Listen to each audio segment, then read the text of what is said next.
The day the bank took her farm, she walked west alone. A Lakota chief met her at the border. The border is not a line on the ground. That is what people who have never lived on the edge of two worlds seem to believe, that you cross a river or a ridge and everything changes.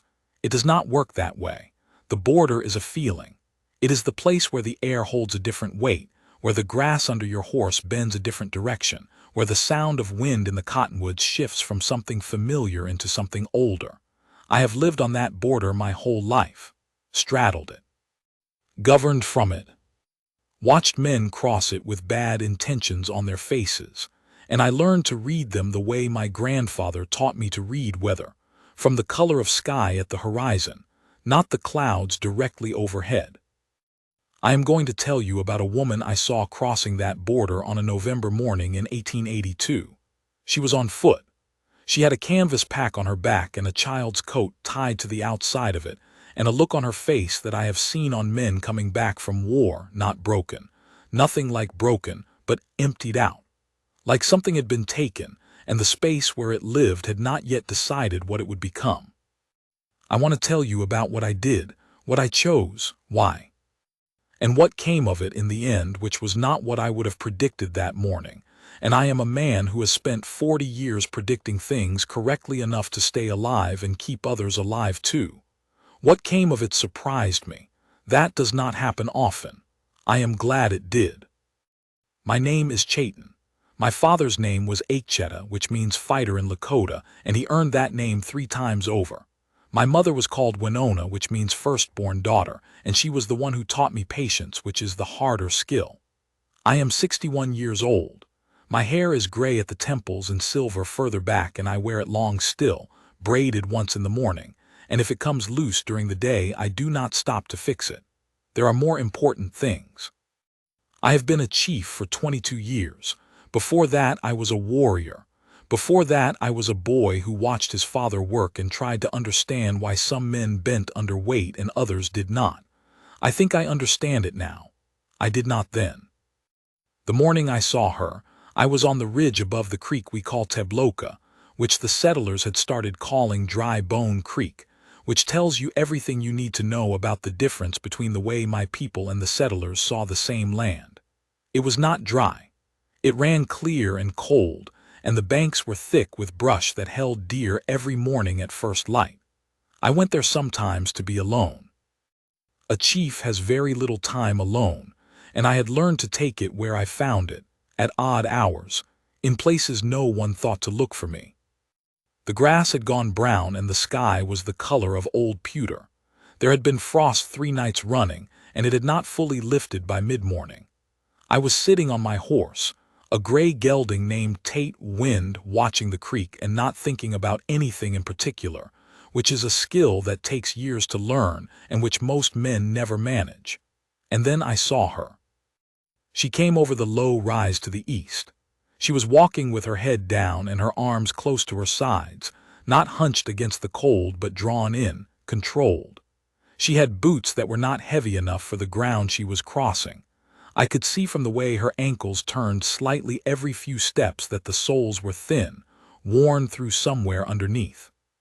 Her coat was brown wool, and it had been good once and was not good now. The canvas pack sat high on her back, and she was lean enough, and her step was even enough, that she was clearly a woman who had worked hard her whole life and whose body knew it. I did not announce myself. I watched her cross the flat below me. She did not look up. She was watching the ground, not from exhaustion, I decided, but from habit, a farmer's habit, the way you learn to watch the earth directly in front of you for what it might yield or what might trip you. She stopped at the creek, stood at the edge and looked down at the water. Then she sat on a rock and pulled off her right boot. The sole had separated from the upper at the toe. She held it in her hands for a long moment, looking at it with the same flat expression she'd worn crossing the flat, and then she put it back on. She did not cry. She did not swear. She laced it back the way it had been and stood up and looked at the creek. Then she looked up at me. I had not moved. Tate was still. She looked directly at me, and for a moment neither of us did anything. Her eyes were dark, darker than most white women's, and steady. She was not afraid, or if she was, she had put it somewhere where it did not show. She looked at me the way you look at weather, with assessment, not panic. I raised my hand, not a wave, just an acknowledgement. I am here, I see you, I am not hidden. She nodded once. Then she looked back down at the creek, found a narrow place and crossed it, stepping stone to stone, not going around, not looking back up at me. I rode down. She heard me coming and stopped walking, but did not turn until I was 10 yards back, and then she turned fully so she could see me straight on. That told me something. A frightened woman glances over her shoulder. This woman turned her whole body. I pulled up. She said, "Your land."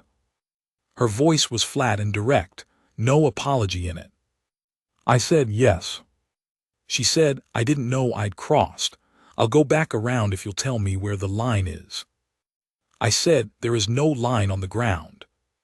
She looked at me. "Then how do you know it's yours?" "I know where things begin and where they end," I said. "The same way you know what belongs to you."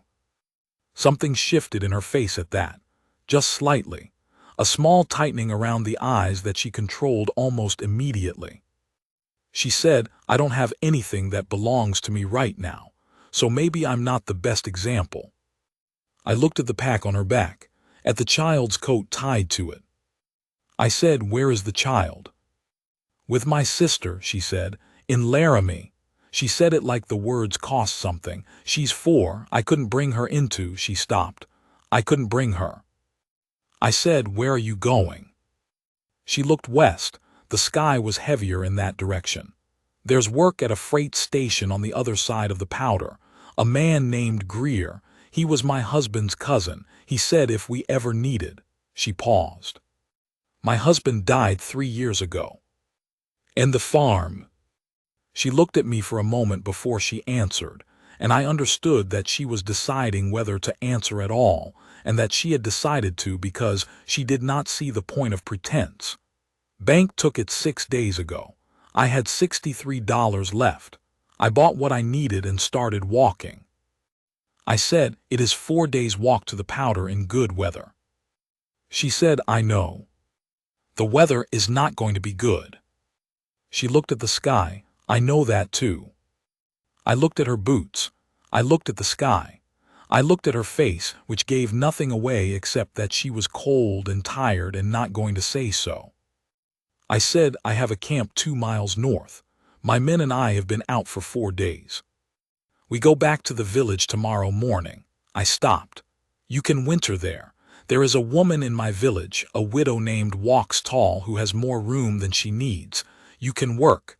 You are not too proud to work, I think." She looked at me for a long time. She said, "Why would you do that?" I said, "Because it is cold and you have bad boots and the Powder is 4 days away, and the weather is going to close before you get there." "That's a reason not to let me walk," she said. "It's not a reason to take me in." I did not answer right away. I thought about it, because she was right and she deserved a real answer. I said, "My daughter died 11 years ago. She was 23. She had her mother's stubbornness and a laugh that you could hear across a field. She died of fever in 3 days. I could not stop it.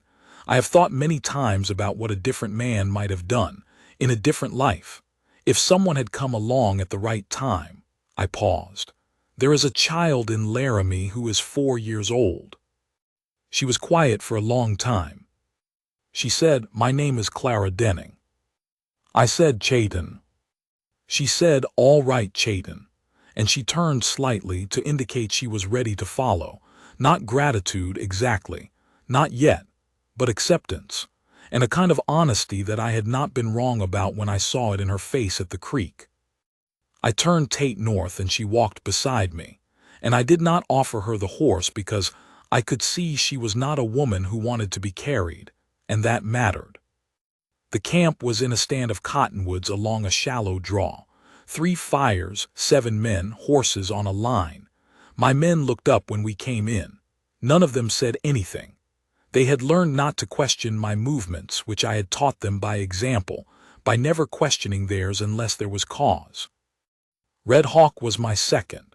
He had ridden with me for 18 years and lost 2 fingers to a blade and gained a permanent squint from a badly healed eye injury and was one of the finest men I have ever known.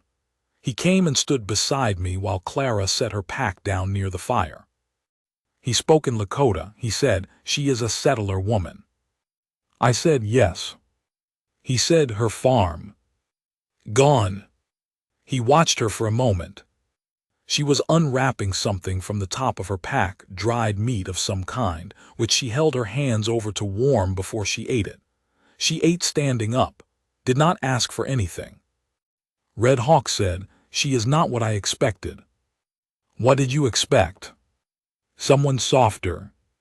"Yes," I said. He looked at me. "You are taking her to the village." "Tomorrow." He nodded. That was the whole conversation. Red Hawk understood that I did not make decisions carelessly, and he trusted that if I had made this one, there was a reason. That kind of trust is not given freely by a man like Red Hawk.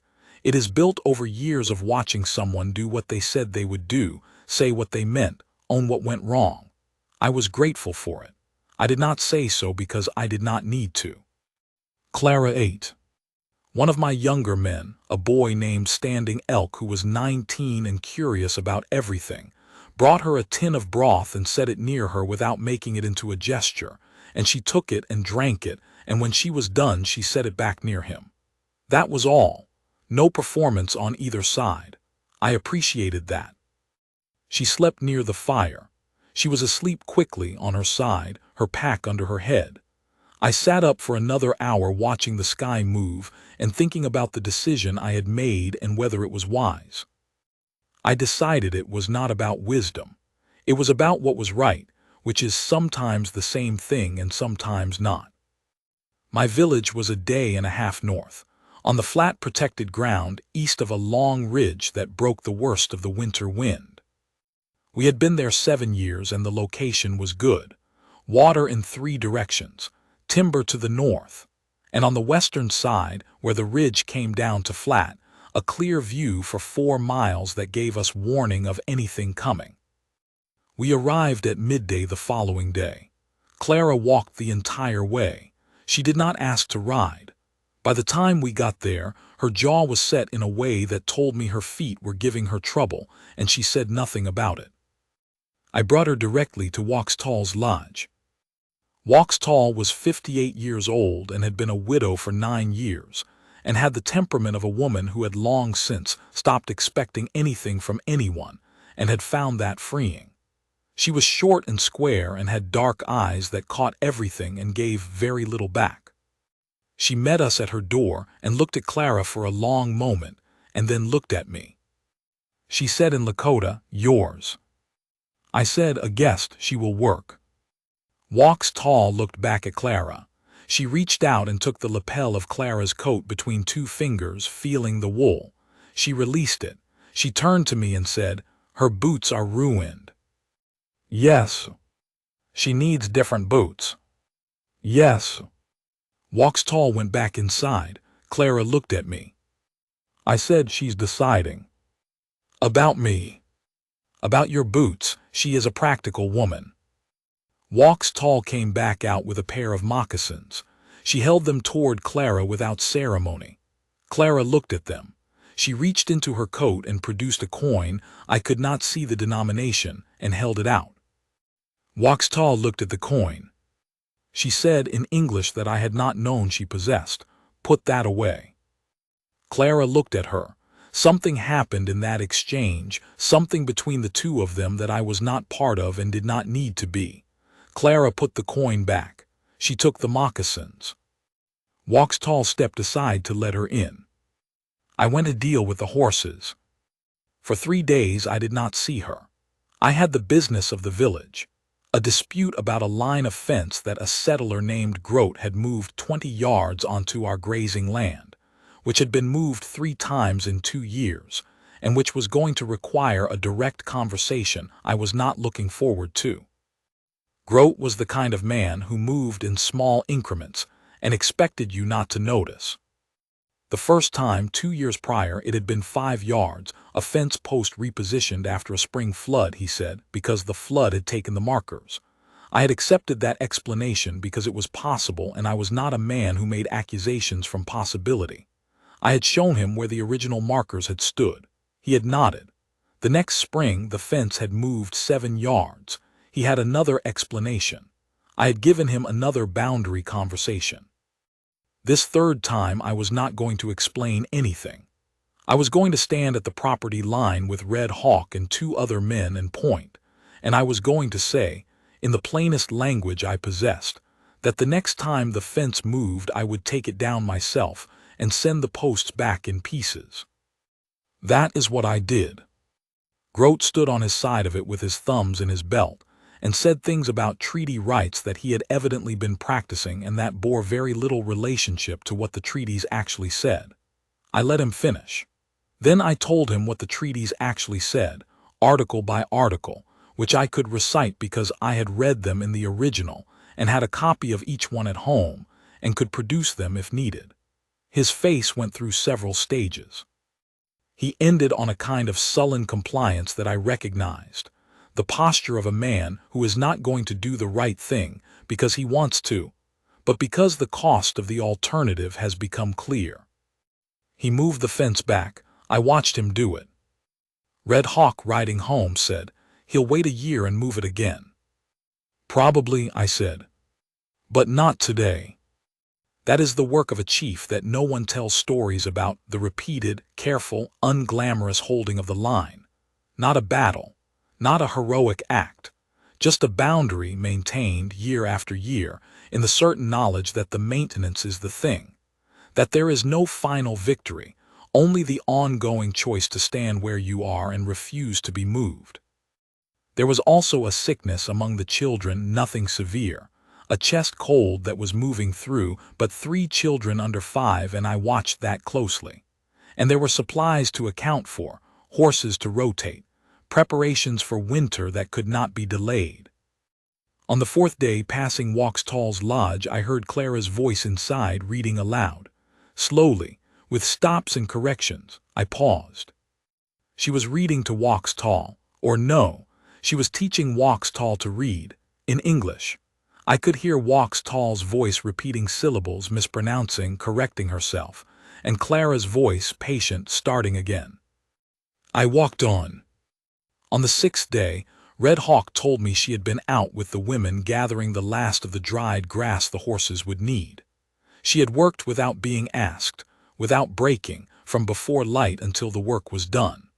The women had not warmed to her immediately, that was not their way, but they had not turned away from her either, and that was meaningful. He said, "She does not complain." "No," I said. He said, "Bright Arrow's wife asked if she could show her how to cure the hides." She said yes. Bright Arrow's wife, whose name was Morning Song, was one of the most particular people in the village. She had standards about everything and made them known. That she had offered was significant. Red Hawk said, "What are your intentions?" "To see she is safe through the winter," I said, "and then to see her to the powder to the freight station in the spring." He nodded. "And the child?" I looked at him. He said, "The girl in Laramie." I had thought about the child. I had been thinking about her since the creek, the coat tied to the outside of the pack. 4 years old, with a mother who had walked out into November with nothing because there was no other choice. I said, "When the weather breaks, I will go to Laramie myself." Red Hawk did not look surprised. He said, "You have not been to Laramie in 6 years." "I know. The last time did not go well." "I know that too." He was quiet for a moment. "I'll come with you." "I know you will," I said. December came in hard. 2 feet of snow in 4 days, then a freeze that set the surface like iron. The horses needed more water and we had to break ice morning and evening. 2 of the older women had trouble, and I visited them and sat with them, and that is part of what a chief does, and I do not resent it, but it requires time. Clara had moved easily into the rhythm of the work. She was up before most people in the morning. I could see the smoke from Walk's Tall's lodge early, before the eastern sky was light. She carried water. She helped break ice at the creek. She took on whatever needed doing without waiting to be asked, and without making it into a show of virtue. She just worked. That is rarer than it sounds. One morning, perhaps 3 weeks in, I was at the creek myself, earlier than usual. The sky was not yet light, and the cold was the kind that makes your lungs ache on the draw.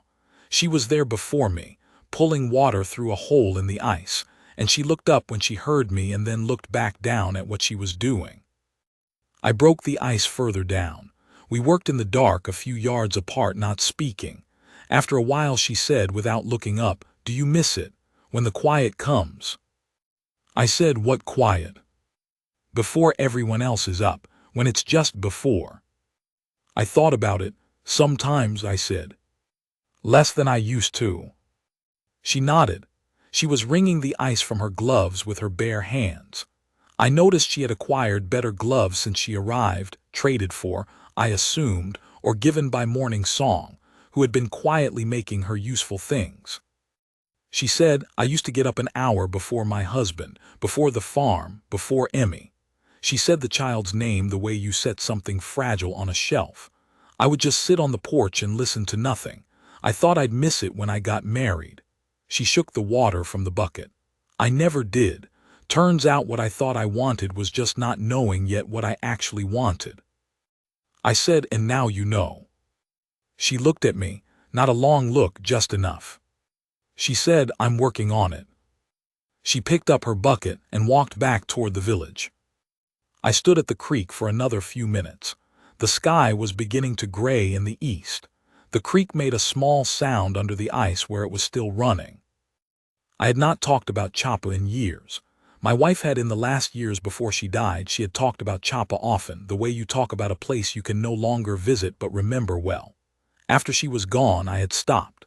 Not from grief exactly, or not only. From the sense that talking changes the shape of things, wears certain edges smooth, and I was not ready for those edges to be smooth. I wanted to keep them sharp. Sharp meant true. Sharp meant I was still paying attention.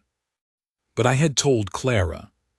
Not just the fact of her, but the person of her, the laugh, the nesting, the young man I had turned away. I thought about that as the sky got lighter. I thought about why I had said it, and I did not arrive at a comfortable answer, which meant it was probably the real one. She had not offered anything in return that she wasn't ready to offer. She had told me about Jacob, the good and the poor, equally, and she had said Emmy sounded like Chapa, and that had not been a thing said to make me feel better. It had been a thing said because it was true and because she thought the truth was worth saying. That is a rare quality.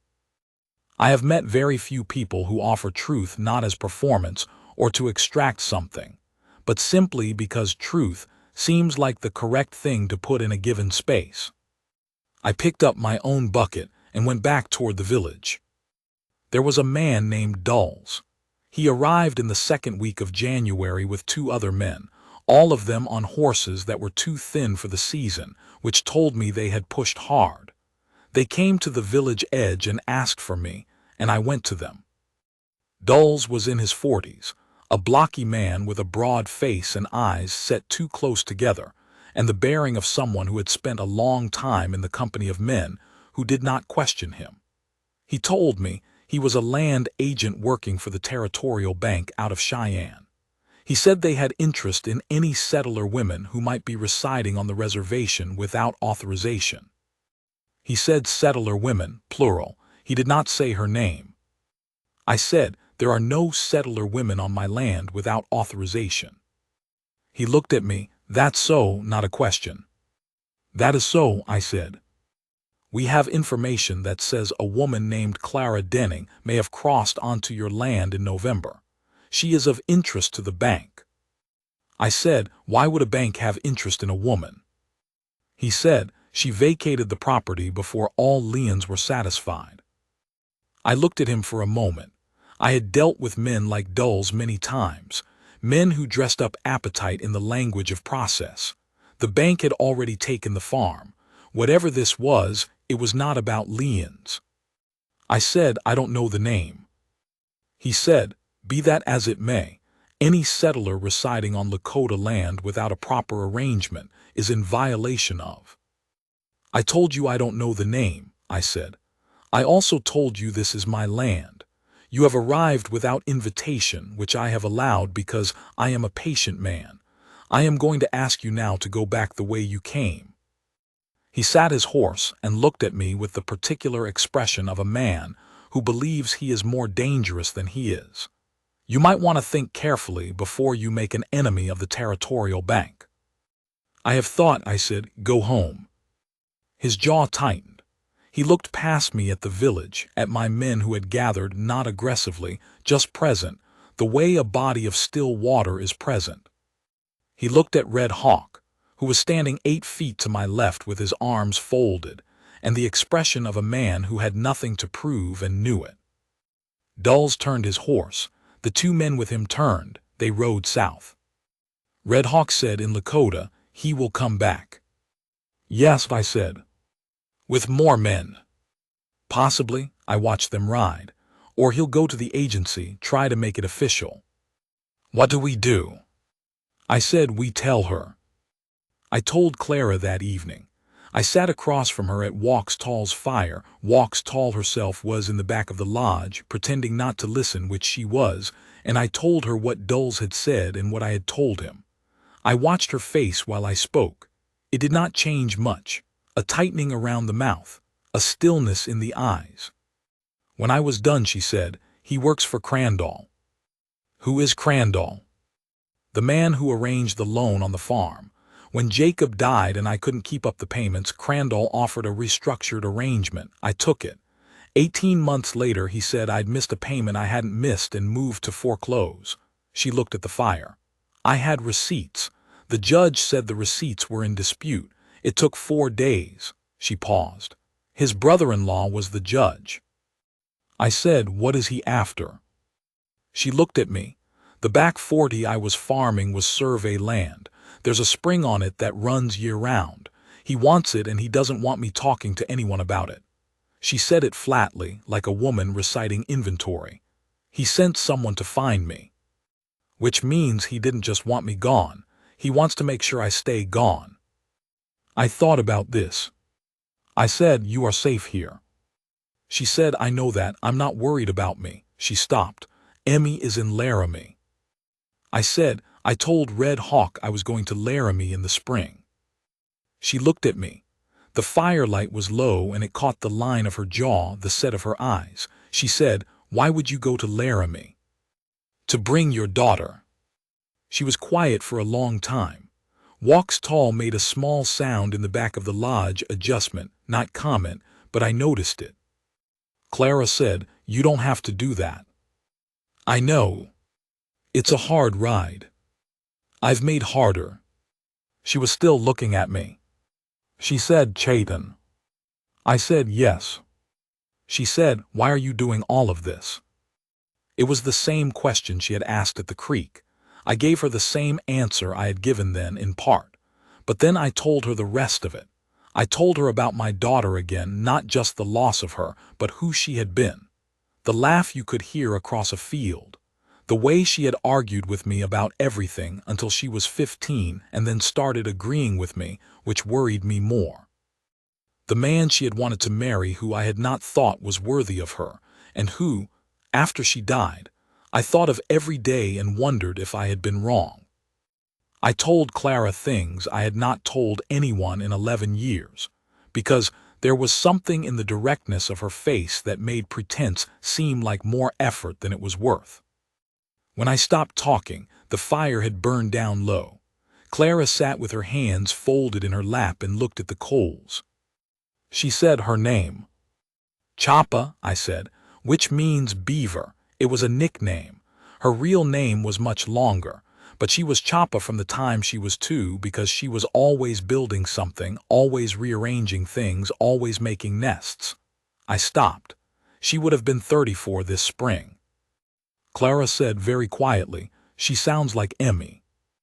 I looked at her. She said Emmy rearranges everything. since she could walk. You put something down, and 10 minutes later it's somewhere else, and she's very pleased about it. I said, that is a fine quality. It is exhausting and wonderful, Clara said. She almost smiled, not quite, but close. We sat there for a while without talking. Walks Tall had fallen asleep. Outside the wind was moving and the cold was pressing against the lodge walls, but inside it was warm and still, and I had not felt that kind of stillness in a long time. That night after I told Clara, I sat up late. I have made many decisions in my life that were complicated, that required holding several things at once and finding the position that honored all of them. Those decisions I can revisit clearly. I know the reasoning. I know what I weighed and what I concluded, and I could reconstruct it step by step. The decision to stand between Clara and Dulles was not like that. It was not a decision at all in the usual sense. It was more like a recognition of what I was for. A man of 61 who has been a chief for 22 years knows in his bones what his role is. It is not to accumulate land or authority for their own sake. It is to be the thing that holds, the boundary, the point at which someone who would take what does not belong to them meets a man who will not move. I had done that my whole life for my people. I knew the shape of it. I knew what it cost and what it gave back. And when Dulles had ridden away that first afternoon, I had felt the same settled clarity I always felt after those encounters, not triumph, nothing like triumph, but a kind of rightness. The knowledge that I had stood in my own place and done what that place required. I did not examine why that clarity felt stronger than usual. I did not need to examine it. I knew. Dulles came back in the 3rd week of January. He brought 6 men, including a man in a wool coat who turned out to be a deputy from the nearest territorial office, 30 miles south. They came to the village edge in the morning and the deputy had papers. I read the papers. My English is good, better than most people expect, and I have never found it useful to correct that expectation. The papers said that a settler named Clara Denning was in violation of an unauthorized occupancy provision of the Territorial Land Act, and that she was required to present herself to the territorial court in Rawlins within 30 days. I read the papers twice, then I gave them back to the deputy. I said, these papers have no jurisdiction on Lakota land. The deputy looked uncomfortable. He was a young man, not yet 30, with a newly grown mustache and the look of someone who had not expected this assignment. He said, the woman is not Lakota. No, I said, but she is under my protection, on my land. The treaty of, and I named the treaty and the article and the year because I have read every treaty that concerns my people 3 times over, which is the only way to use them. The deputy looked at Dulles. Dulles said, this isn't over, Chief. I said, you keep saying things aren't over, and yet you keep leaving. Dulles' face went the color of a banked fire. He said, there will be federal involvement. I said, there generally is, when men can't get what they want through the front door. I handed the papers back. Tell your employer that the spring survey on the back 40 is a matter of record, and that any woman who wishes to contest a fraudulent foreclosure has 30 days provisions ahead of her, and a friend who has read more law than the judge. Dulles looked at me. He said, you'd go to court for her. I said I'd go to court for the principal. She's just the occasion. He stared at me for a moment. Then he turned his horse, and the 6 men turned with him, and the deputy nodded to me in a way that I thought was probably not strictly professional, but that I appreciated nonetheless, and they all rode south. Red Hawk appeared at my shoulder. He said, you cannot go to court. I said, I know. Then what was that? Time, I said. I bought her time. February. The cold settled in and did not move. The kind of cold that makes the air sharp in your throat and turns your breath to smoke before it leaves your mouth. The horses pulled through it. The people pulled through it. There is a way that a community that knows how to live in cold functions in cold, efficiently, without complaint, focused on the immediate and the necessary. I have always found winter clarifying. There is no room for anything that is not essential. Clara had become essential. I do not mean that she had made herself indispensable by working hard, though she had.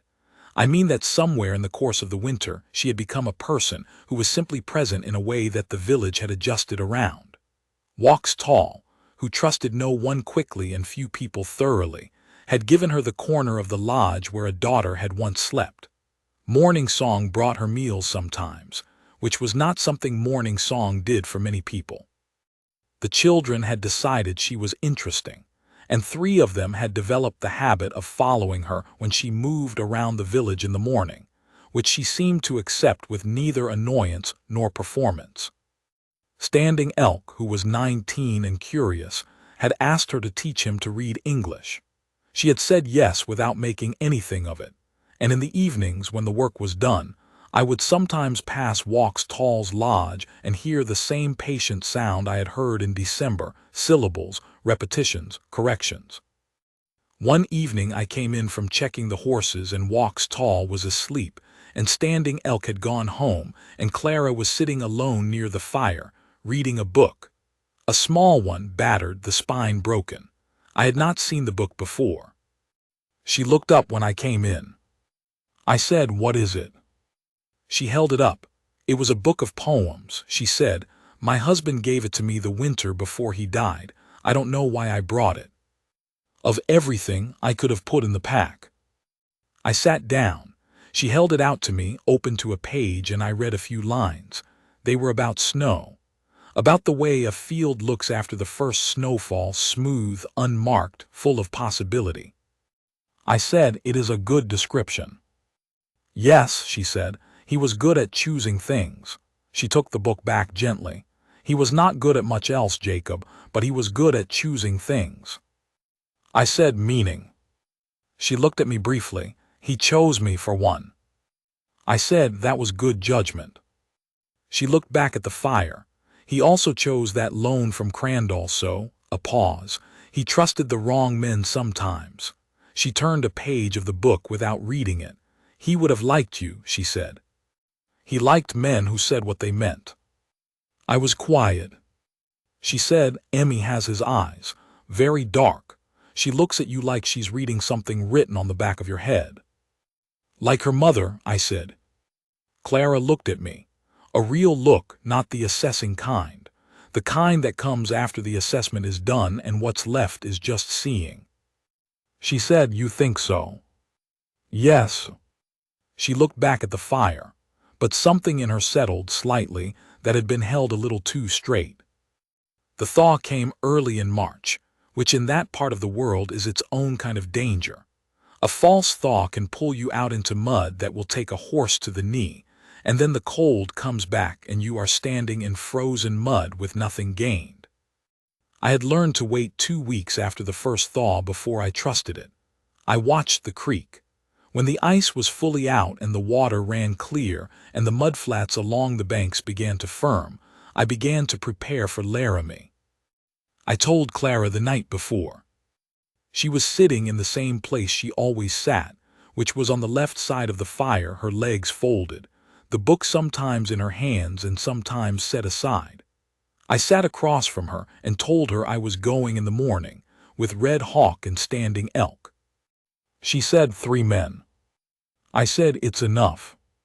She said, "Laramie is. I know how far it is." She looked at her hands. She said, "My sister's name is Ruth Calloway. She lives on the east side near the rail depot, a yellow house." She paused. "Emmy doesn't know anything about any of this. Ruth told her I went to find work and would be back." She stopped. "She's 4. She understands more than she seems to." I said, "I will bring her." Clara looked at me. Her face was very still. She said, if Crandall's men are watching Ruth's house." "Then we will be careful," I said. She said, "Chayton, she's 4. I said, "I know." She looked at me for a long time. Then she said I should go.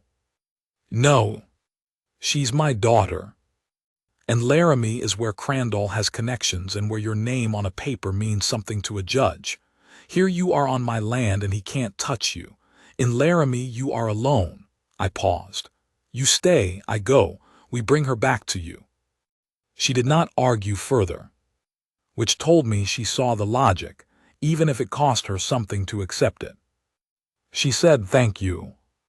I started to say it was nothing. I stopped, because it was not nothing, and she would know that, and it would be a small dishonesty, and I had not been dishonest with her. I said, "I'll bring her home." Clara looked at me with an expression I had not seen on her face before. Not gratitude, exactly. Something more internal than that. Something that recognized what was being offered and accepted it without diminishing it. She said, "Ride careful." I said I would. Laramie was 3 days. The road was muddy in places and frozen in others, and the second night a late storm came through that put 6 inches of new snow on the ground before morning, which meant we broke camp in the gray dark and rode through it. Red Hawk said nothing. Standing Elk was quiet for the first time since I had known him, watching everything. He had never been to a town of that size. I had been to Laramie 6 years before, on a different kind of business. A treaty consultation that had gone badly in the precise way those consultations always go badly, which is that the men on the other side of the table had already decided the outcome before they sat down, and the table itself was a performance, not a negotiation. I had come away with a headache that lasted 3 days, and the particular gray exhaustion of a man who has fought hard for something, and received in return a document that said the right things and would mean very little in practice. I did not enjoy going back.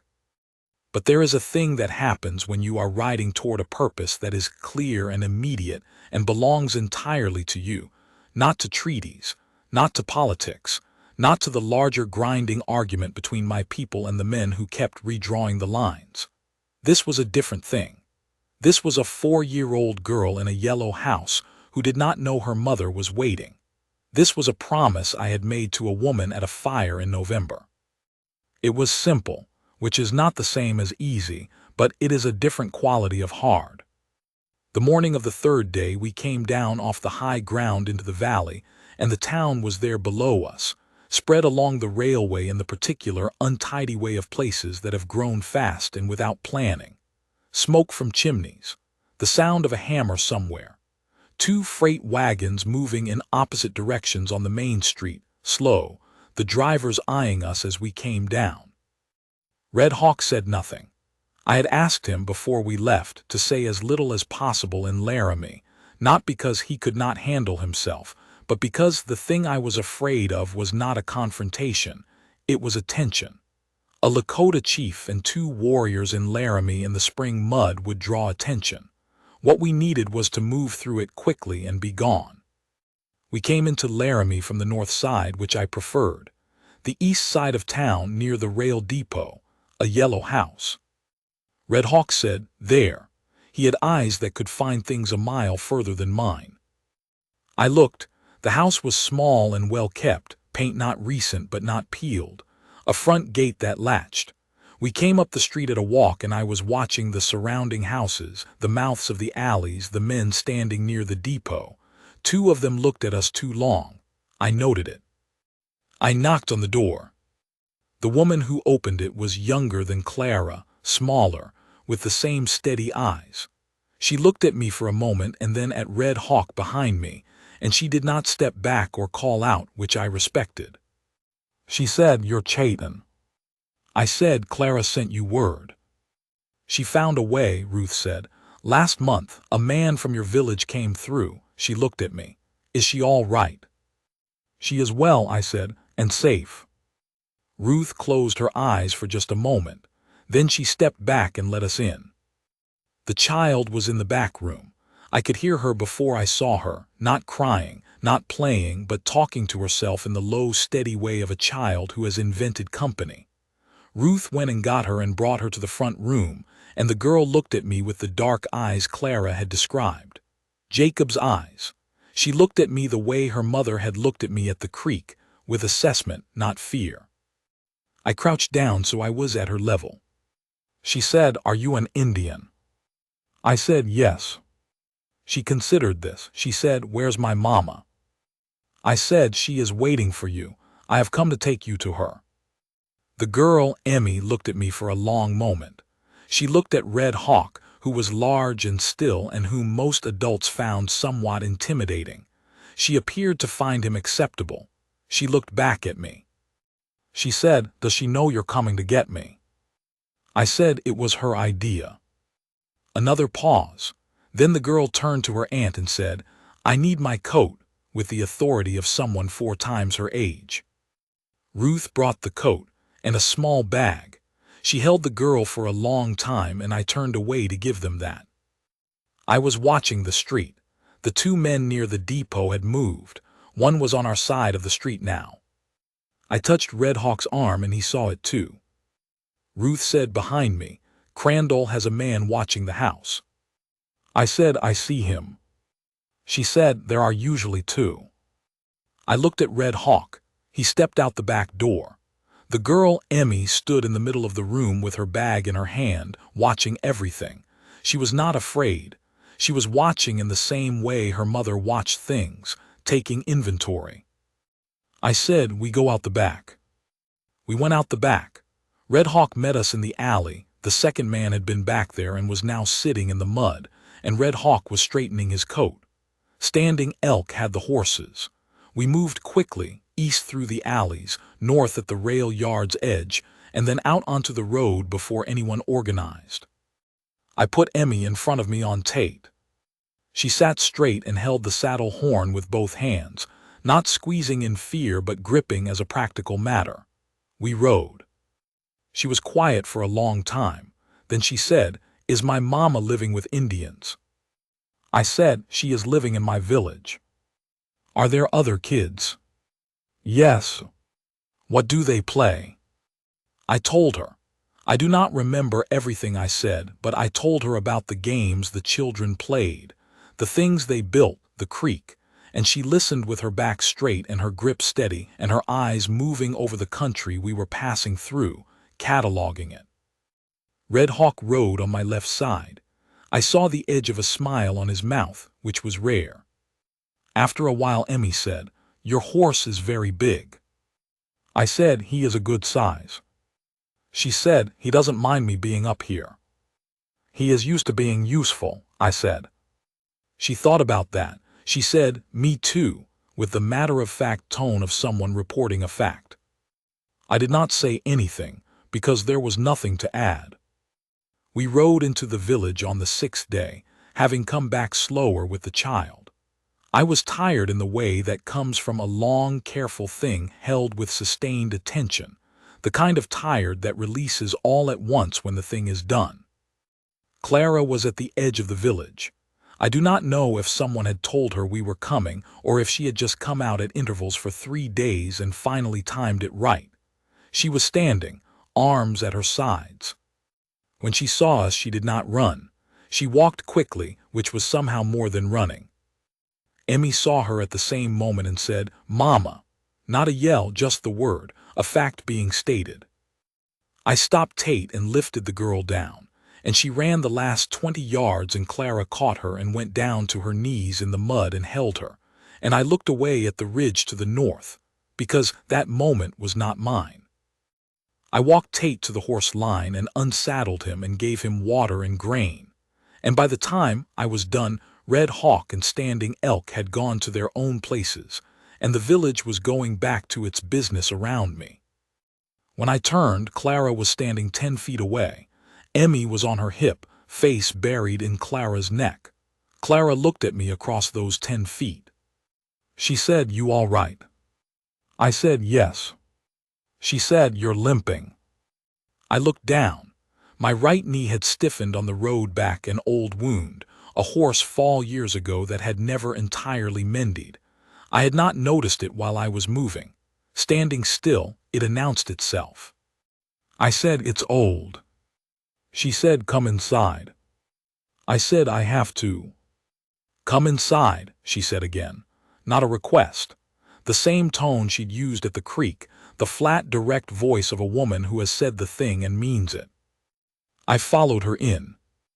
Walks Tall was there, and she looked at me and looked at the knee and left without comment. She came back with a poultice, which she handed to Clara without instruction, and Clara looked at it and then looked at Walks Tall. Walks Tall said in English, "Knee." She pointed at it. Clara looked at me. I sat down. She applied the poultice with the same hand she'd used for everything else, direct, economical, no tenderness performed but a particular careful attention that was its own thing.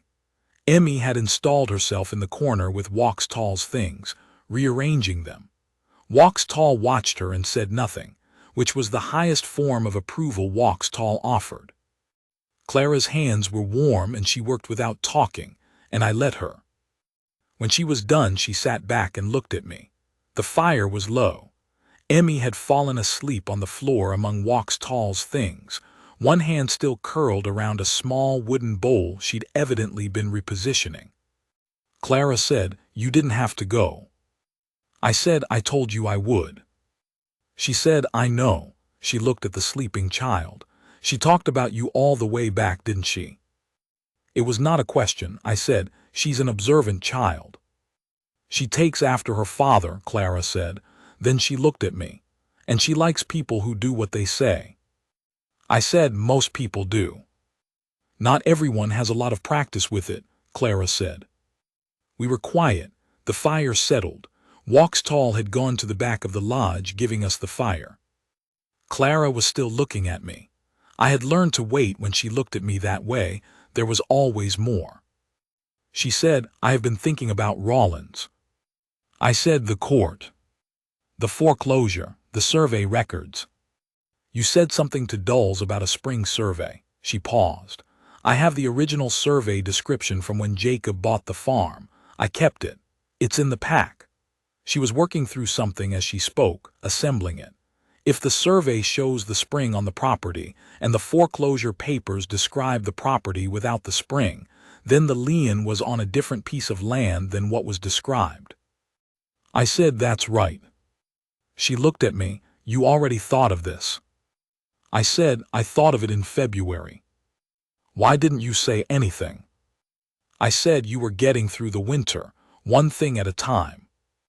She held my gaze for a moment. Then she looked away, but not like she was retreating, like she was setting something down carefully. She said, "Can we do it from here, without me going to Rawlins?" "With help," I said.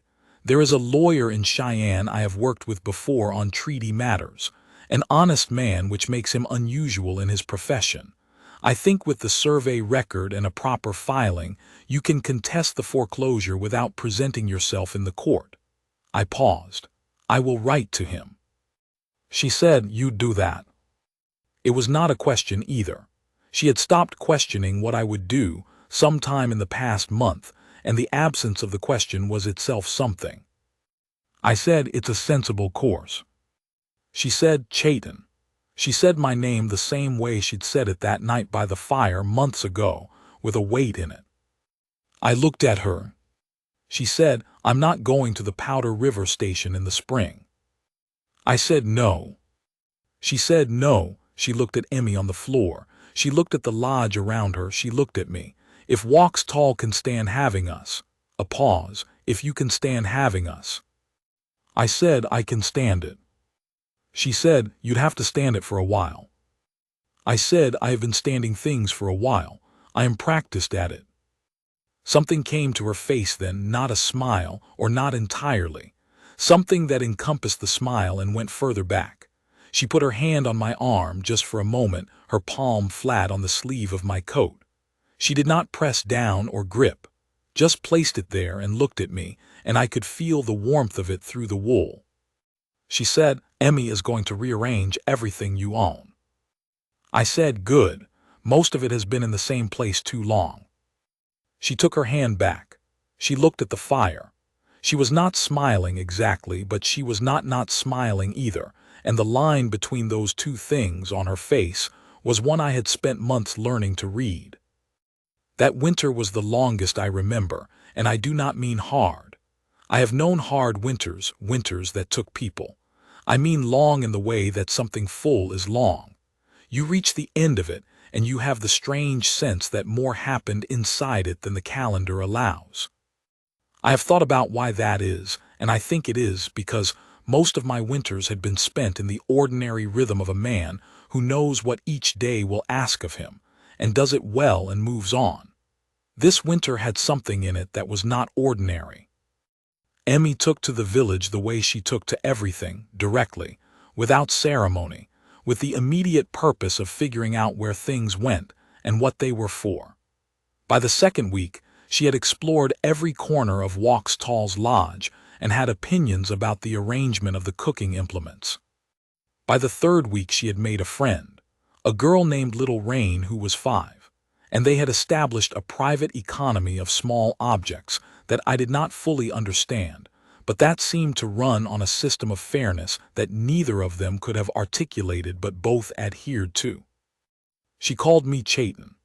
Clara had not suggested she call me anything else, and I had not either, and the first time she said my name in the full, bright, direct way she had it sat in my chest in a way I did not examine.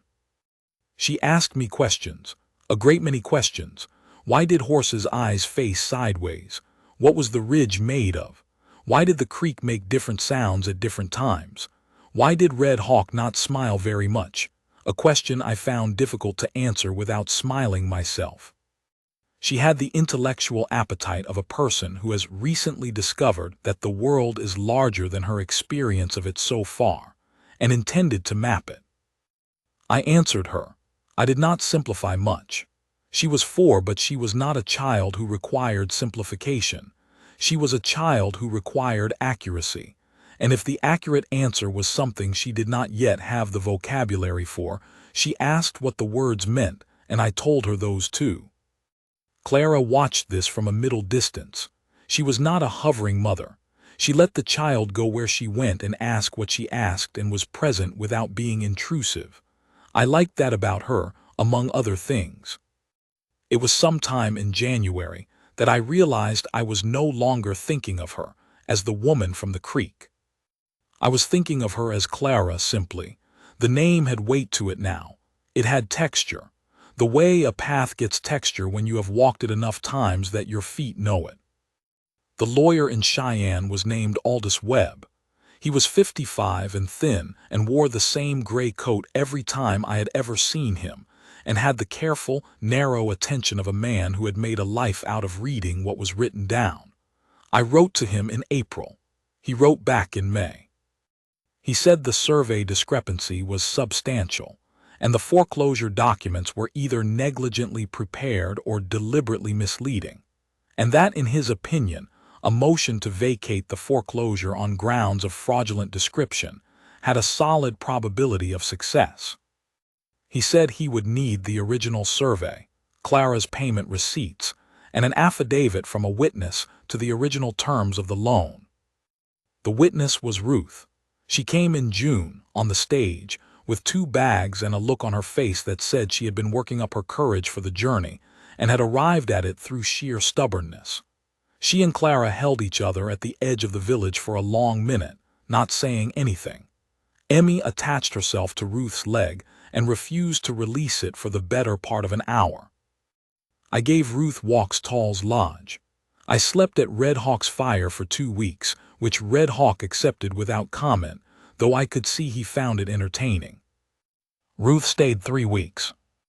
In that time she gave her affidavit to a notary Webb arranged in the nearest town, signed everything that needed signing, and spent her evenings sitting with Clara and Emmy in a way I carefully gave them room for, staying away from the lodge in the evenings and finding other things to occupy my time.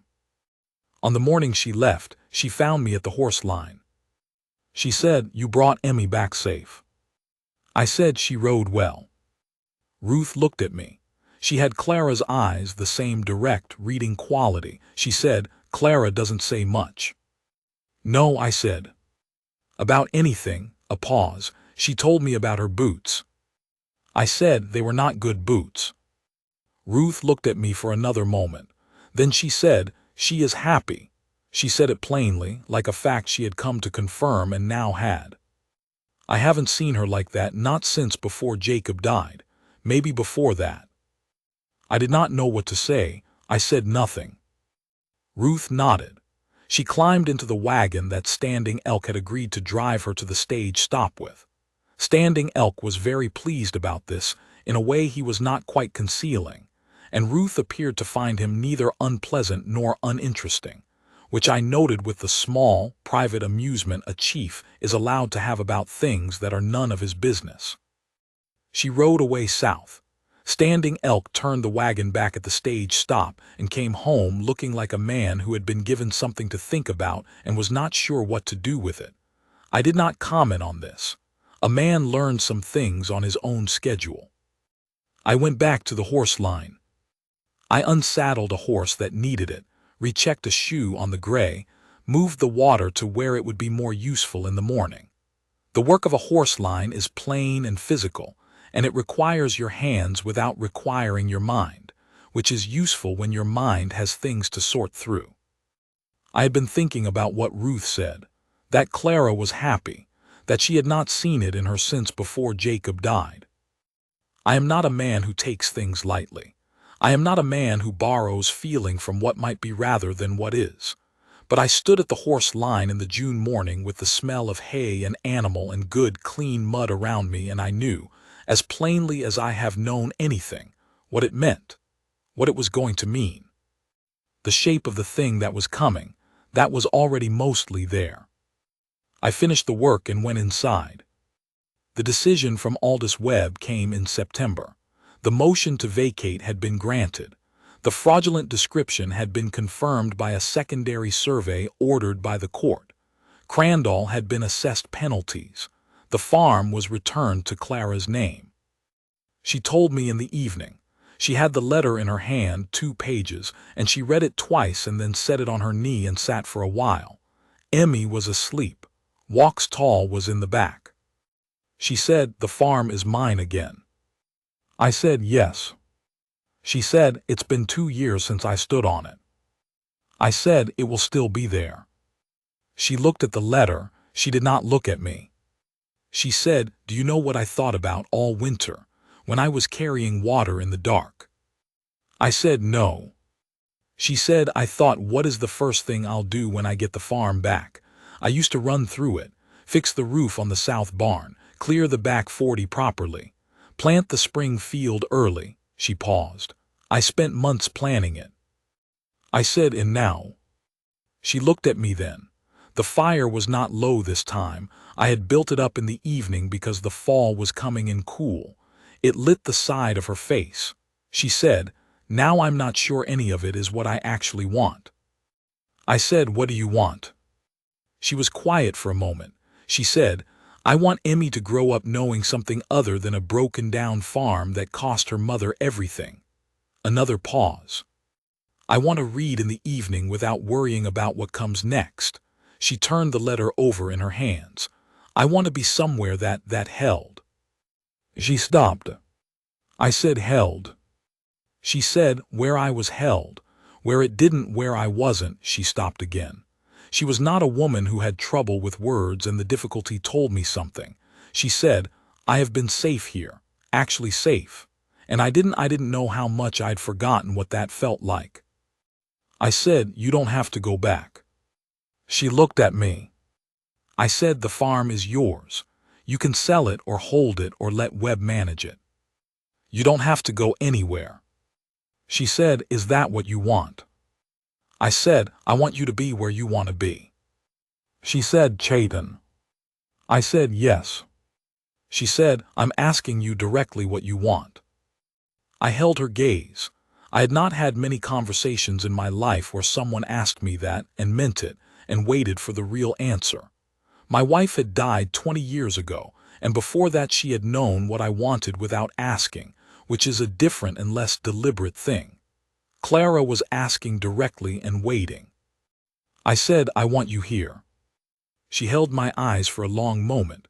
Then she said, "All right." I said, "All right." She folded the letter. She set it beside her on the ground, not in her pack, just beside her, like something she no longer needed to carry. She said, "Emmy has been rearranging the horse tack." I said, "I know. Red Hawk told you." Red Hawk was very diplomatic about it. She was not smiling, but she was close to it. The way she got close to things honestly without putting it on.